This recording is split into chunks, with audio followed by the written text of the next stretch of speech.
আপনি কি জানেন, ইসলামে স্বামী-স্ত্রীর সম্পর্ক কেবল একটি সামাজিক বন্ধন নয়, বরং এটি আল্লাহর বিশেষ অনুগ্রহ। একটি সুখী দাম্পত্য জীবন গড়তে চাইলে আমাদের জানতে হবে কুরআন ও সুন্নাহ অনুযায়ী স্বামী-স্ত্রীর কর্তব্য ও দায়িত্ব। চলুন জেনে নিই ইসলামের দৃষ্টিতে আদর্শ স্বামী-স্ত্রীর গুণাবলী। কুরআনে আল্লাহ বলেন, আর তার নিদর্শনসমূহের মধ্যে একটি হল যে, তিনি তোমাদের মধ্য থেকে তোমাদের জন্য যুগল সৃষ্টি করেছেন, যাতে তোমরা তাদের মাঝে প্রশান্তি পাও, এবং তিনি তোমাদের মধ্যে ভালোবাসা ও দয়া সৃষ্টি করেছেন। সূরা রুম। স্বামী-স্ত্রীর মধ্যে প্রেম ও দয়া থাকা আবশ্যক। কঠোরতা নয়, বরং কোমলতা এবং ভালোবাসাই দাম্পত্য সম্পর্ককে শক্তিশালী করে। জীবনের প্রতিটি সম্পর্কেই ছোটখাটো মতপার্থক্য আসতে পারে, কিন্তু একজন আদর্শ স্বামী বা স্ত্রী হওয়ার জন্য ধৈর্য রাখা অত্যন্ত গুরুত্বপূর্ণ।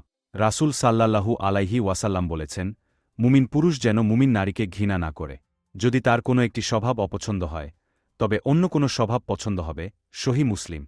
তাই সামান্য ভুলের কারণে দাম্পত্য জীবনে অশান্তি ডেকে আনবেন না, বরং ধৈর্য ধরুন এবং আল্লাহর সন্তুষ্টির জন্য সম্পর্ক রক্ষা করুন। রাসূল সাল্লাল্লাহু আলাইহি ওয়াসাল্লাম বলেন, তোমাদের মধ্যে সেই ব্যক্তিই সর্বোত্তম, যে তার স্ত্রীদের সঙ্গে সর্বোত্তম আচরণ করে। তিরমিজি। তাই স্বামী-স্ত্রী উভয়ের উচিত একে অপরের প্রতি সদাচরণ করা এবং কঠোর ও রূঢ় ভাষা পরিহার করা। স্বামী-স্ত্রীর সম্পর্কের অনেক কিছুই ব্যক্তিগত। এটি বাইরে প্রকাশ করা ইসলামে কঠোরভাবে নিষিদ্ধ।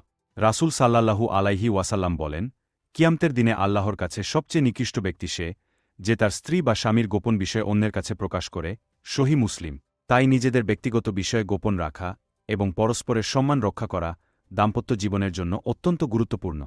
স্বামী-স্ত্রী একে অপরের জন্য পোশাক স্বরূপ।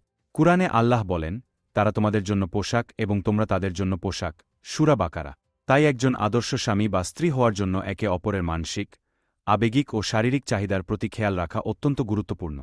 একজন আদর্শ স্বামী বা স্ত্রী হতে চাইলে রাসূল সাল্লাল্লাহু আলাইহি ওয়াসাল্লাম এর সুন্নাহ মেনে চলা জরুরি। দাম্পত্য জীবনে ভালোবাসা, সম্মান, ধৈর্য ও ক্ষমা থাকলে জীবন হবে সুখী ও শান্তিময়। ভিডিওটি ভালো লাগলে লাইক, শেয়ার ও কমেন্ট করুন।